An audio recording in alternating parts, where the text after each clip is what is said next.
obviously, I can't see the future. I don't know exactly what's going to happen, you know, to me tomorrow, to you tomorrow, or the country tomorrow, obviously. However, you know, you can look at the signs, you can look at what's been happening, what people are saying, and you can see the trends where everything is heading to.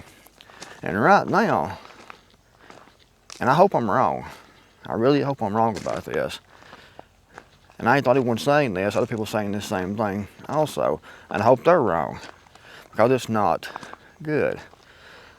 And that is that more violence is coming, more widespread violence, not just the random, not just, you know, like a targeted attack like we saw on 𝐂𝐿𝐷 a few days ago. I'm talking about more widespread violence, more social chaos. Some people would call it, you know, a civil war.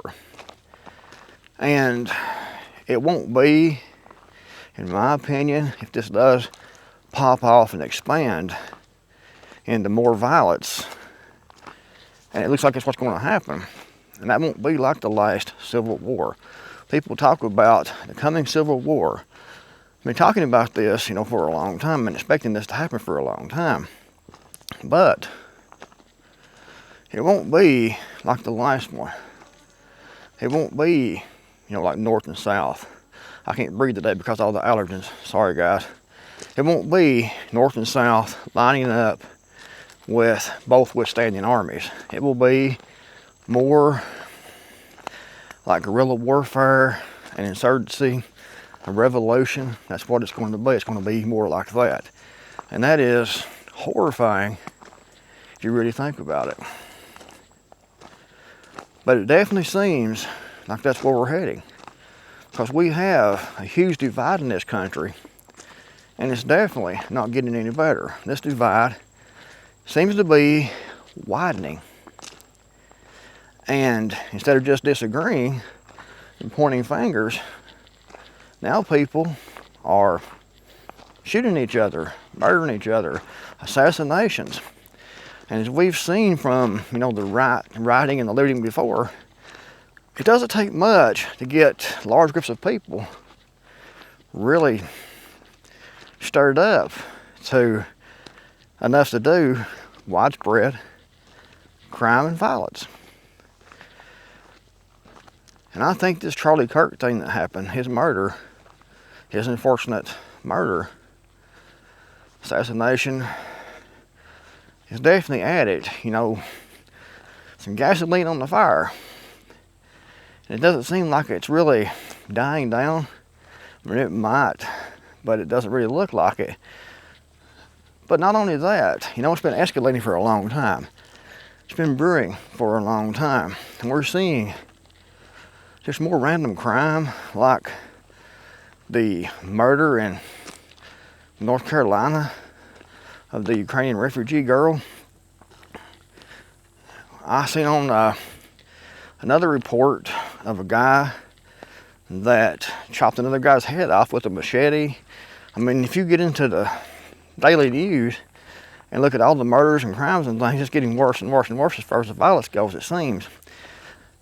But you see on, you know, like TikTok, and you see these far left liberals, and they've been doing this for a long time. They've been calling for violence, you know, for a long time, and just hate spewed rhetoric constantly trying to stir everything up. We've seen this in the mainstream media. We've seen this also repeated by some of the politicians. And it's like they've been trying to get the left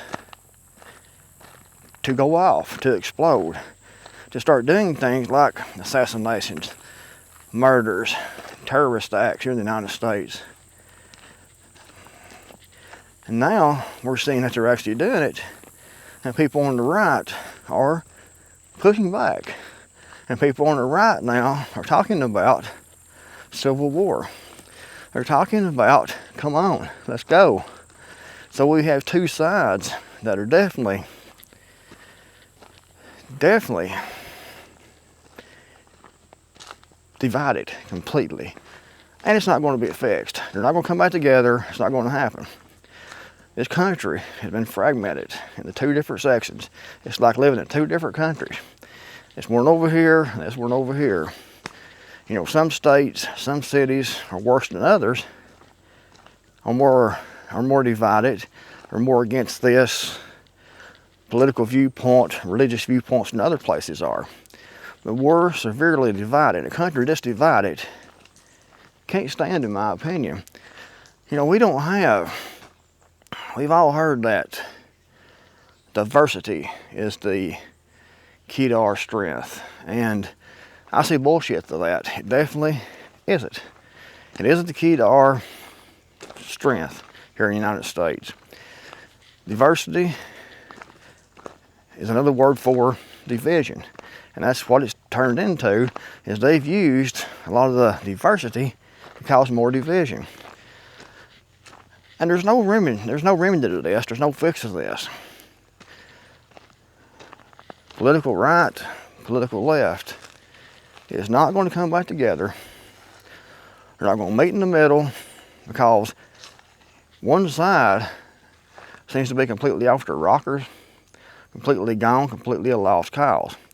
There's no reaching people like that. When you see people get out in public, you know, on TikTok, in front of people, in front of potentially hundreds of thousands of people, and cheerleading death, destruction, and happy, and doing dances and things because someone was murdered for speech, for saying what he wanted to say, and putting it out there for the public to agree with or not. And that was what Charlie Kirk was doing. And every time I've seen anything mentioned about Charlie Kirk in the mainstream media, they've talked about him being a far right. He wasn't far right. If anything, he was more in the middle. He talked about gender.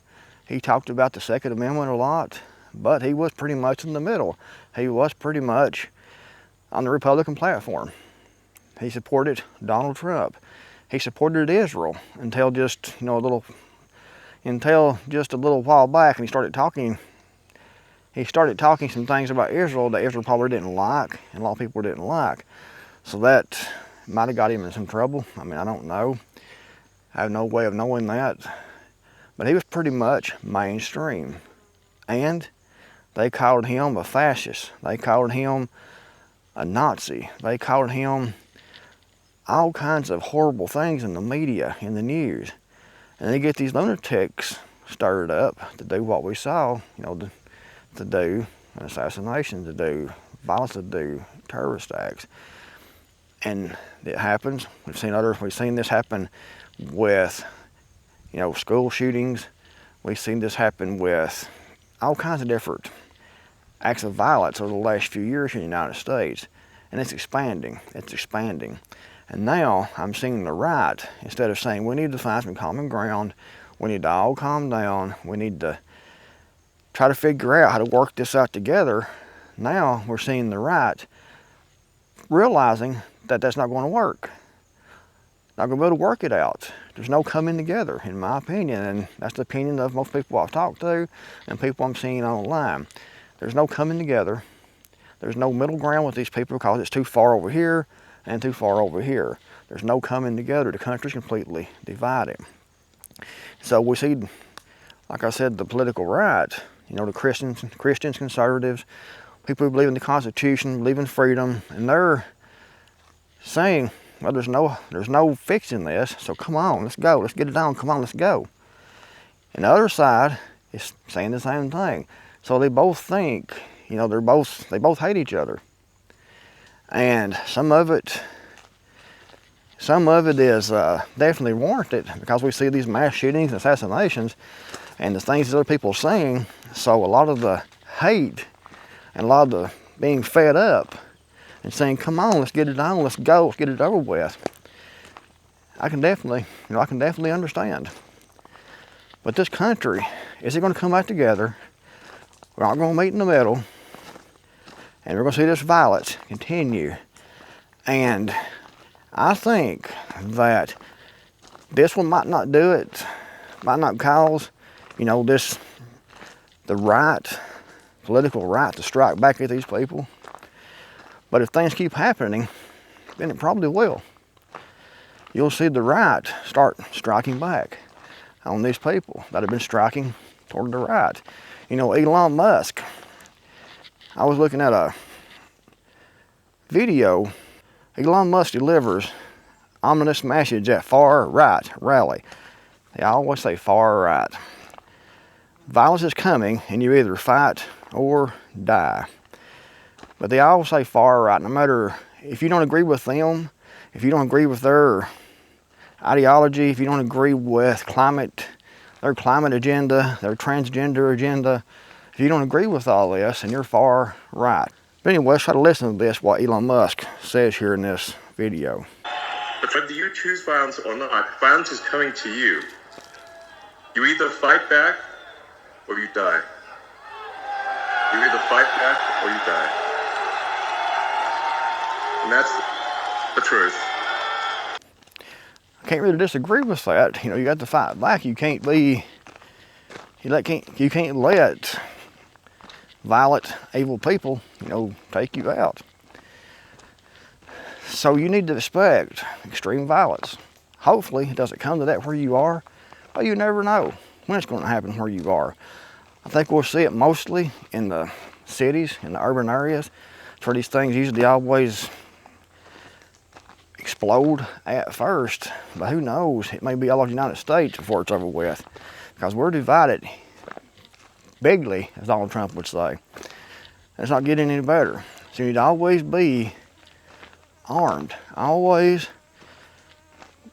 be able, be trained, and know what you're doing. And you know, if you need to defend yourself and defend your family, you can't hesitate. If you see something happening that you can fix, you can't hesitate. You have to do what needs to be done to defend yourself, protect your life, protect your family. You need to always, you know, always be armed. Always have a gun, no matter what you're doing, anywhere you are. And, you know, I always do, and you'd be wise to do the same. Now, if you haven't been trained, if you don't know anything about guns at all, get some training. Learn how to use it safely. Learn how to use it defensively. There's a huge difference in going to a target range and shooting 5 or 6 times a year and you think you're competent. There's a huge difference in that, you know, standing upright, shooting at a stationary target, than actual self-defense use of a firearm. You need to learn first, you know, how to line the sights up, how to actually shoot, and standing still at a shooting range, shooting at a target is a good way to start. But after that, you need to, when you get proficient with that and able to handle your chosen firearm safely, then you need to start doing tactical drills. Go to specialty training classes. There's a mosquito trying to eat my ear off here. Get off now. Get, mosquito. Thing biting me in the ear. Anyway, get some specialty training. Learn how to use, you know, your firearm in a self-defense situation. Learn how to draw. Learn how to reload. Learn how to shoot in close, you know, farther out. Learn how to shoot and move. Learn the difference in cover and concealment. You can do it. And it will make you safer. It'll make your family safer. And if you're a husband and wife team, both of you need to do it. Both of you need to do it. Need to get trained in how to use a gun efficiently, properly, safely, effectively. Because you never know when this extreme violence is going to come to you, going to come to your town, going to come to your family. There's lots of lunatics out there. There's lots of people that are completely insane in our society. And these people are like a stick of dynamite that's ready to go off at any minute. All it takes is the right push. And now we're seeing both on both sides politically. They're all ready to go off. They're all ready to do this thing. They're all ready to do it. And I think it's going to get worse and worse and worse. Unfortunately, the crime's going to keep expanding. There's going to be more murders, more senseless violence, and more than likely, we're going to start seeing more terrorist attacks here in the United States. More domestic terrorist attacks here in the United States. Unfortunately, I like to think about it. I hope I'm completely wrong, but it definitely looks that way. And you have different groups, insurgency groups, they do guerrilla warfare tactics. They do terrorist attacks. They target influencers. They target political party members. I mean, it's coming in my opinion, guys. It is coming. It's not going to be like the Civil War that we all read about in school. It's going to be more insurgency, more revolution, more targeted hits, things like that. That's what's going to happen, unfortunately. And that will make the excuse for the government, the federal government, to bring in National Guard, to bring in the military, to keep order. And in that case, you know, we all lose. We all lose. I wish it wasn't like this. I wish we could figure out a way to be in peace. But it's not going to happen. We're too far divided. And I think they divided us on purpose to cause this to happen. And we're not just seeing this here in the United States, we're seeing this in other countries also. Elon Musk, he was there to give that speech, or that little bit of he gives a longer speech, but that's just a small part of it. He was in the UK. So it's everywhere. It's going to pop off. And it's like the economy. And the economy keeps getting worse. And it's going to, in my opinion, because of this massive debt and the way they're going to do, they're going to reset the system, and the people that's going to be hurt is going to be everyone else. Besides the wealthy elite, besides the government will stay in power. That's their plan. The wealthy elite will gain more wealth and more power, and we'll all be screwed, and they'll pit us all against each other to kill each other so we don't focus on them. That's what's happening. Anyways, guys, if you liked the video, give it a big thumbs up. Thanks for watching. Thanks for being here. If you haven't subscribed yet, be sure to do that. I'll see you in the next video, hopefully.